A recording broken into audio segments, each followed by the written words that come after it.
Today, we'll talk about Ukraine through the eyes of social media. Then, hackers on both sides are fighting a cyber war. And the global political situation, how Trump's support of Putin is leaving him ostracized. I'm Laura Fitton, and this is Future Forward. I am Steven Rosenbaum. Let us launch. Hey, Laura, good morning. Hey, good morning. How are you doing, Steve?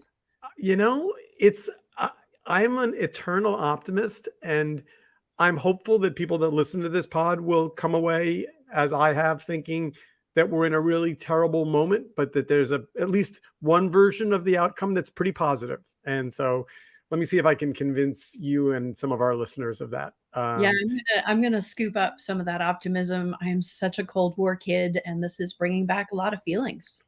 So we're going to do 3 chapters. We're going to do social media first, then we'll do hackers and tech, and then if we have time, we'll do politics. But as we were getting ready to go on the pod, we discovered a surprising alignment in our lives that both of us, at critical times in our life, were in Moscow. And times in Moscow's evolution. I am shocked you were there in 1983. If you had, well, even if were you telling me this morning that Americans could study journalism in Moscow in 1983, I was completely shocked to hear that. So it was my senior year in college, and I was an English major.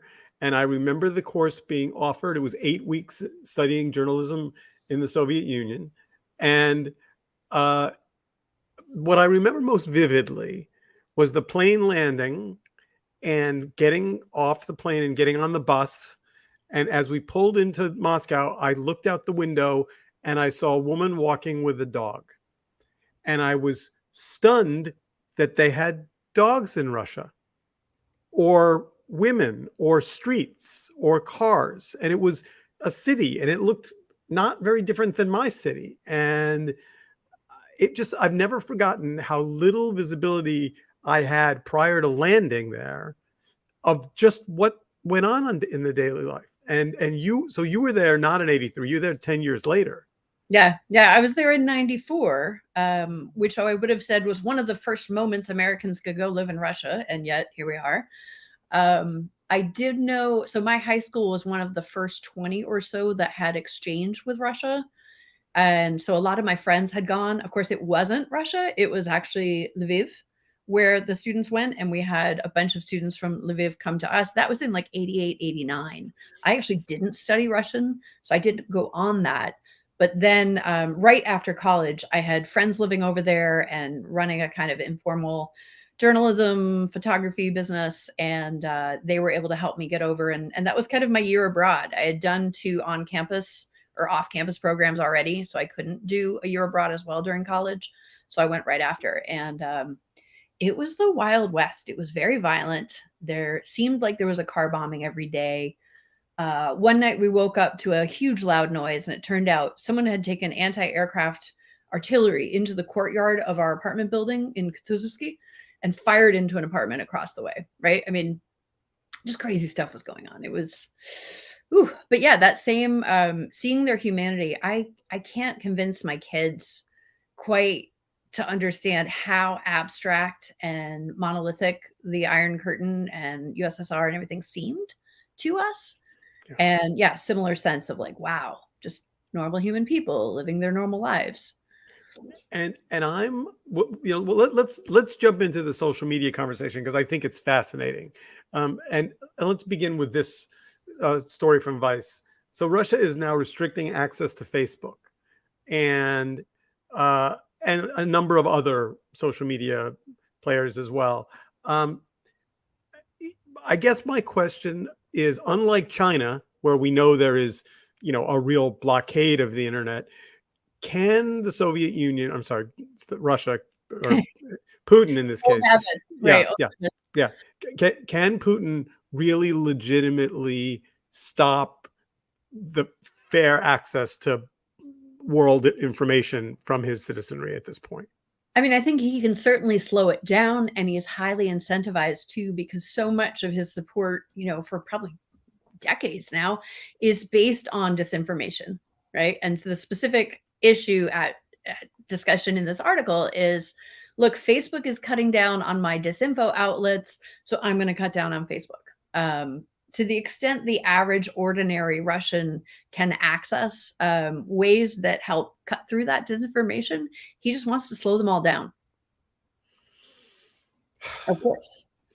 Um, and then, on the other hand, just so that we don't try and be naive and paint social media with a great big smiley face, there is an enormous amount of fake information being published.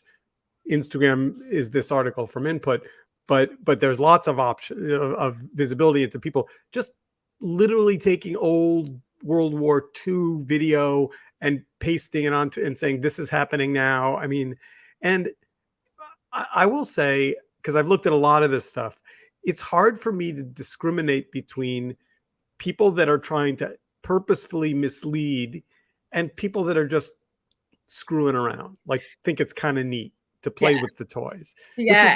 is, As I read through that point so landed, because I started thinking, oh, it's so easy to tell the disinformation accounts, if they're recent, if they're this, if they're that. And it describes this kid in Kentucky who thinks he's the good guy, who has been building up these accounts over time, getting huge followings, and then changing the name and content to something else. Right. So you just have to be very, very careful which sources you're trusting. And he even comes out and says, like, I'm just trying to get eyeballs. Like, what's the big deal? Maybe this is real. And I think he knows it's not real. But it is tough. It is tough. People have to be really discerning consumers. Look for known sources, look for knowable people, verified accounts. Be very, very careful whose fundraisers you retweet and amplify. Yeah, it's pretty wild. But adding that level of skepticism into consumption of information is exhausting, right? I mean, for average people who have kids in school and have to pay the rent and have to like go to work and clean the house and clean out the litter box or whatever they have to do, like to on top of that have to look at every single thing that comes across their feed and be suspicious is just it's just exhausting is the word I keep thinking of. It's just like It is real labor. It is real emotional labor. But unfortunately, we have to do this, especially if we're going to amplify. If you're just reading and want to be a casual consumer, that's one thing. But if you're going to actually retweet, engage, share, forward, weigh in with your comments, you got to be savvy. So in 2017, I gave a TED talk about fake news, and it was on the main stage at the TED HQ. And I opened with pictures of Russia that I had taken. I should find it and share it at some point. I'll put it in the show notes. Nice. I opened with my photographs of Moscow, and I talked about my conversation with a Russian journalist. And he invited me out, and I spoke broken Russian and he spoke broken English. And we ended up in his flat drinking a bottle of what I thought was really kind of egregiously over-flavored lemon vodka. And what I'll never forget was him saying to me very late at night after we both had too much to drink, the difference, I'm not going to pretend to do a Russian accent, but he said the difference between Americans and Russians is we know not to believe what we read. And you Americans, you believe what you read and think it's the truth. And, I've literally, those words echo in my head because, we do, so you've got these kind of naive American news consumers who are now being flooded with disinformation on both sides. And they're like, Yeah. And disinformation is just such an elevated art form with this particular regime and has been for so long. And when they target us, right, go back to our elections and all the kinds of things that have been going on, they look for places to break us apart, right? Race has always been a huge, like Black people are targeted by Russian disinformation in ways that you can't even imagine, right? And have always been. They try and get in there and find those wedge issues, and then they flood the internet with bots, with content, with spammers who will amplify it. And there's just a hugely, it's I don't even have words for how bad Russian disinformation is and how long it's been going on and how many of us have been duped by it on some level or another. Yeah. So much of the radicalizing of the American right has been done directly from Moscow. And we talk about it a little bit, but I don't think we talk about it enough. No, and in fact, so there's an article that's going to be in the show notes from Politico, and the headline is "Social Media Platforms on the Defensive as Russian-Based Disinformation About Ukraine Spreads." The thing I find fascinating is when you think about disinformation regarding COVID, I mean, in some ways that's like table stakes easy. You know, ivermectin, false, take it down, next, boom. There's Bill Gates is planting a chip in your arm, false, take it down. Like the really egregious garbage, you could have an algorithm just search for a keyword and be looking for it. But the question about how Ukrainians feel and how Russians feel and what it feels like on the street and what it feels like in Russia, like those, I think the social media folks are going to have a much harder time uh, managing, because arguably it is opinion. Someone in Ukraine says they think they want the country to be taken over by Russia. I bet there is somebody you could find who would say those words. Right? So, Of course there is, right? right. So that's not fake. It's Yeah. just not accurate. Who gets amplified? What cultural touch point trigger issues get amplified? It's really tough. Hey, while we're talking Ukraine and social media, if I'm the victim of a disinformation campaign, then I will eat my words later. But I am really, really impressed by the official accounts, especially on Twitter, because everything's Twitter in my world, right? Ukraine and the president Zelensky, they are both killing it on Twitter, doing a great job of getting information out, trying to get messages directly to the Russian people about who they are and what they stand for, consistently countering the Russian disinformation they're hearing by saying, no, look, I'm here on the street. Here I am with half the cabinet. Here's who each of these are. You got the guy behind him holding up his phone to show what time it is. They're very, very savvy. And I'm glad, because it's helping me keep abreast. And again, I hope it's as honest as it seems to be, but mad props to them on, they're even putting out information. I think their pinned post yesterday was how to counter disinformation, right? They seem to be very transparent. They seem to be very forthright, and they definitely understand how to use these tools well. So I'd read somewhere that when Russian troops are being captured, they're all these mostly young kids, and the Ukrainians are calling their parents. Is that did you hear that? Again, I heard this, and I hope it's not disinfo. I hope this one's real, because I absolutely loved it. It touched the mother in me, but it also touched the oh, that is a very smart strategy. The tweet was that 200 Russian soldiers had been captured. And they like you said, they were like mostly 19, mostly ill prepared. Again, is that propaganda? Is that real? I don't know. But the technique that was reported was that they were calling their parents. The captors were saying, here's your kid, right? So that gets you goodwill, right? We're not throwing your son in a dungeon or your daughter in a dungeon. We are calling you and letting you know they're safe. It also gives them a chance to reach out directly to the Russian people, to hear the contrast between what they've been hearing from Putin about who the Ukrainians are, to, like, hey, here's who we are. We have your child. We're taking care of them. They're safe, right? Like that's amazing. And it got me thinking, like, we do all this phone banking and text banking around elections. Is there a place to sign up to like just text bank or phone bank the average Russian family and just say like, hi, here's who we are? Obviously, language barrier would be a huge issue, but I don't know, maybe we call them and we just play that tape of the president addressing the Russian people, the Ukraine president. I don't know. I like that idea, and I think we all have internet connections. At least everyone who's listening to this pod does, and we all have some spare time, I hope. I also think, again, I started this out. I confessed at the top that I'm going to be optimistic, which will put me in the outlier class of the current mood of my friends and neighbors. But I think that, I don't know if you saw, but Saturday Night Live last night, the cold open was the New York-based Ukrainian chorus?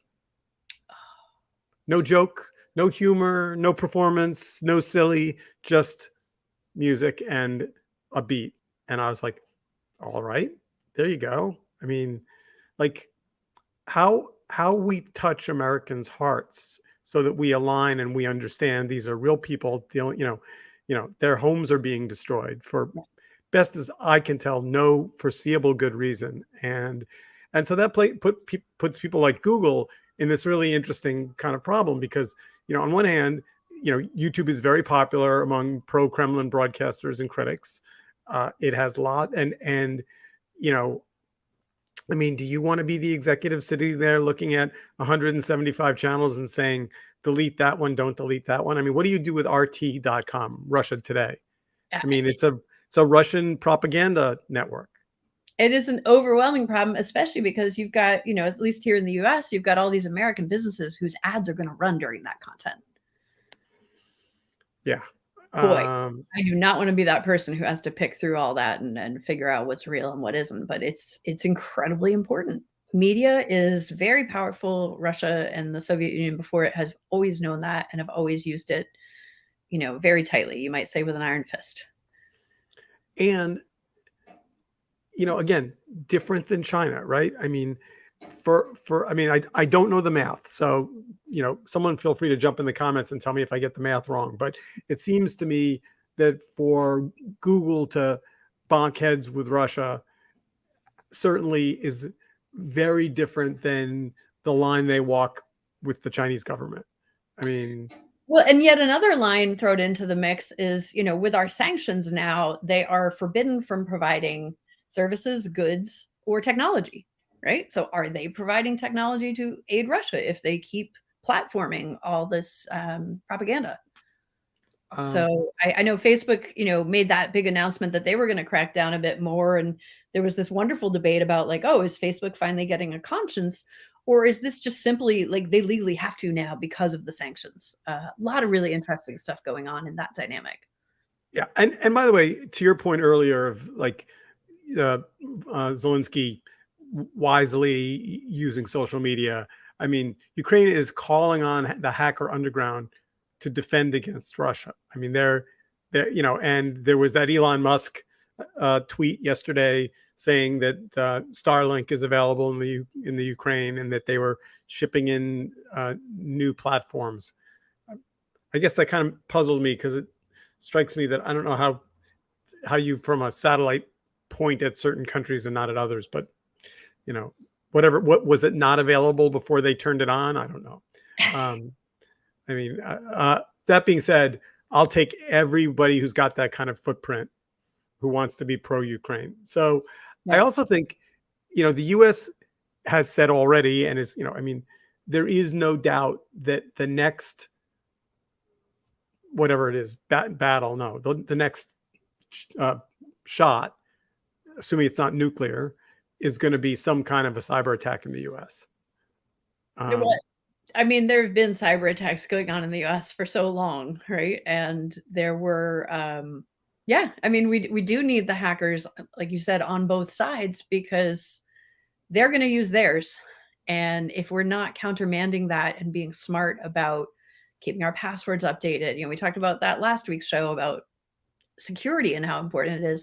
It is triply important. Update all your software, update your firmware, update your passwords. Keep on top of things because we know they're good at this. We know they're going to want to do it. And, it's so hard as an armchair quarterback to really know how things are actually going over there, to know what to believe and to know what Putin is going to do next. But this is a no-brainer that this would be on the table and it would be a very active, underway thing. And worth remembering that, like for example, a DDoS attack is not a sophisticated hack. Taking a bunch of machines and pointing them all at your server and just overwhelming it with garbage traffic. Like, I mean, this is a high school level hack. This is not a complicated hack, and very hard to guard against. I think the things that go through my head the most this week is just like, let's take huge steps back and start thinking as a global culture, not just any individual country. What makes all this aggression possible? Where's the money coming from? Where's the power coming from? And you know what I'm leading to here? It's Vodka. oil. It's oil. Yeah. The Russian economy, Russian exports, the first 4 top exports are, 3 versions of petroleum and coal. And if you believe in, if you don't believe in climate for any given reason, just that one thing alone should be a huge incentive. You have countries like Netherlands and Germany are 2 of the highest consumers of Russian oil. Europe, energy is a human right. Energy is incredibly important for equity, for human safety and life.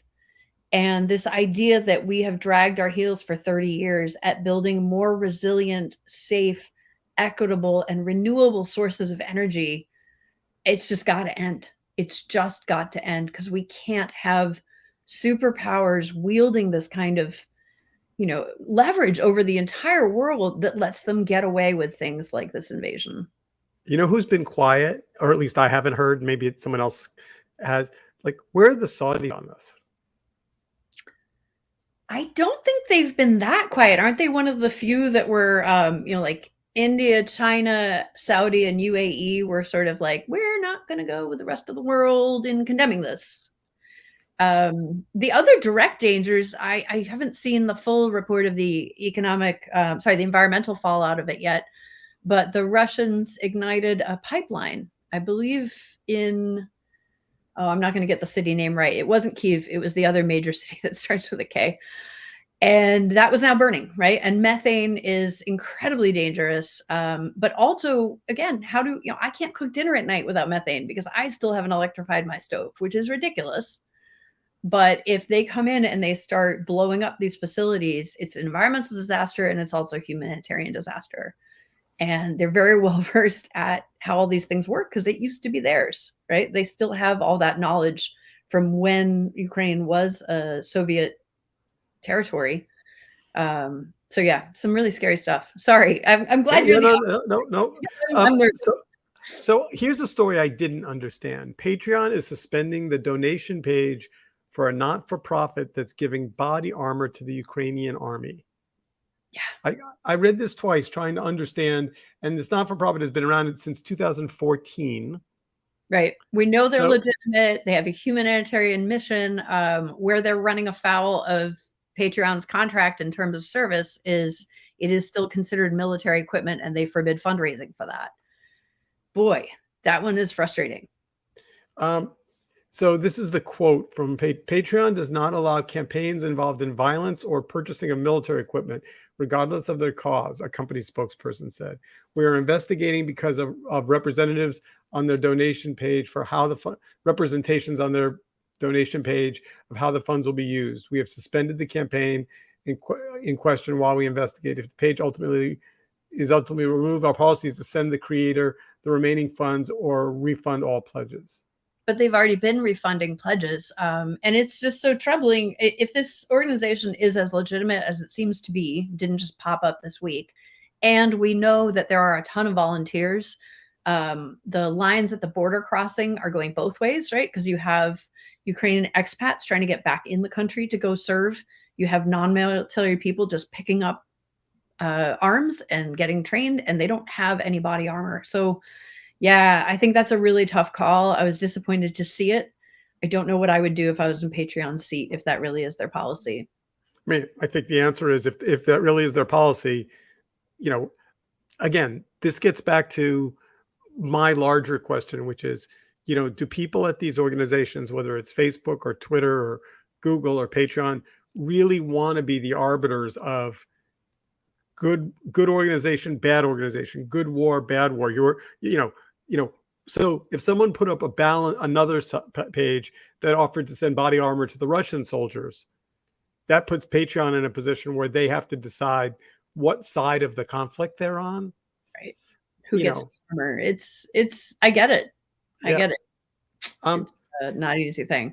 So let's talk about sanctions for a minute. So, the media is reporting the sanctions. I have to say, I don't think that the Biden administration has been communicating very clearly. I think it comes off like, we're going to send them a really nasty note. And I wish they would communicate more clearly, like the Swift bank sanctions. Like governments don't survive on their own economies. The whole world trades. You have oil, I need beef, or you have oil, I need wheat, or whatever. Like all of these trades happen across borders. They happen over banking systems. You know, I guess the question is, I mean, if I said to you, hey, Laura, you're not going to have any income for the next month, 3 months, 12 months, 24, there's a number at which you say, I run out of money, and it doesn't matter what it is, but that's, you know, broadly what you're, so you cut your costs and you consolidate a little bit, but at the end of the day, that really, so the question is, if Biden pushes all these buttons with an international coalition and nobody steps in to replace that funding, when do the actual Russian people feel it on the street? Yeah, and I think that's one of the nuances about the SWIFT sanction that's not being well communicated, is that they did seem to design it in a way that it will hit the oligarchs and the government harder than it will hit the ordinary people, right? So Russia's central bank is not completely cut off from SWIFT, but there are some adjustments, some sanctions in, you know, what it can and can't do. I believe the intention behind this from the international community, and it took, you know, it's certainly not something the US did on our own. It took a long time to get those last few countries on board. Germany was holding out, Hungary was holding out, I think Italy was the other one. They tried to at least design it in a way that it wouldn't hit the Russian people nearly as hard as it would hit these, you know, super wealthy people. I know people are also debating whether the property seizures, right, grab their yachts, grab their offshore bank accounts for Russian super elite, are the right thing to do or not. I'm not going to debate that. I think it's a great idea. I think the oil money in Russia has always worried me from when I lived there onward. The people in Russia who had the power when I was there in 94 had so much money. The average Russian was just absolutely starving. You had pensioners, you know, the currency was devaluing so quickly. You had pensioners going through dumpsters. I had a taxi driver who had, you know, helped design the navigation system for Sputnik. And now he was driving cabs because it was the only way he could make any money.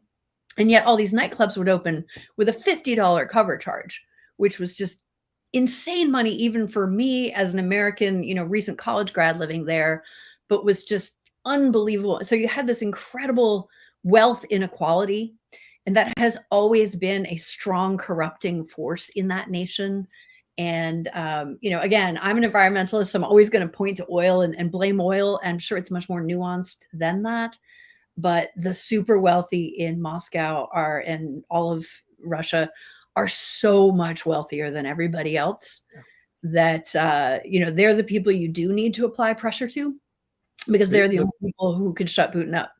The billionaires in the UK, the Russian oligarchs in the UK, it's a startling number of London grad. Yeah, London grad. Yeah. And you know, I thought this story was interesting. Roman Abramovich gives up control of Chelsea. If you actually read below the headline, not clear that he really gave up anything. He still owns it. He's giving up operational control. But you know, think about it this way. So, you know, Donald Trump has a phone. Certain people have access to that number and they call him. Presumably Putin has that same bat phone. And within his community, there are, pick a number, 10, 50, 100 people who are on a first name basis with him and who have influence. And they're all calling. And they're saying, hey, listen, this freezing our assets, this taking our apartments thing, we're not okay with this. Like, make it stop. I hope so. I hope to deity. So, Yeah, because no, the alternatives are just too scary. All right, so we have just a few minutes left. So, which brings me to talking about Trump, because we have to. So, the Republicans are trying to figure out how to be anti-Biden, anti-Putin, pro-strongman, pro. It's like everyone's like trying to figure, and basically, I think what they've determined, Trump aside, I think what they've determined is they'll just wait until there's an outcome, and whatever the outcome is, they'll just come out against it. Yeah, there's a big asterisk on that anti-Putin, right? Because just Yeah. 2 days ago, you have Tucker Carlson like still praising the guy, or maybe 3 days ago now. I mean, it's just And Trump today. I mean, Yeah. I mean, by the way, not to confuse issues, but this phrase "strong man," like, if you chose to have that role, what would they call you, a strong man? Or would they, because you don't hear strong woman used in the same, is it a male, macho, anti-feminist position? Like, well, that's a total tangent. I mean, it is. Sorry. I hung up on, for years, there's been this whisper rumor about like, hey, who made Trump's debts go away? Who's been bankrolling him all this time? Is he involved in Russian money laundering? Like, whoever has the receipts on that, whoever has the tax returns, whoever has the facts behind all that speculation, this would be an amazing time for it to come out. Yeah. I have just scratched my head for so many years. Like, how is this all working? Where is the money coming from? All right. We're going to pause there. Optimistic note. My fingers are crossed that the alignment of the sanctions, the growth of social media voices, the real people on the street in Russia who are like, explain to me why we're attacking our neighbor who's done nothing to us, could coalesce into actually a drumbeat. Now, that could paint Putin into a corner who does something even more horrible. But, I'm going to end this sunny day thinking that the next couple of days you're going to start to see a pullback. Let's hope this is Putin's undoing. Let's hope it. We are out of time. Have a good week. Take care. Stay safe and take care of yourselves. All right.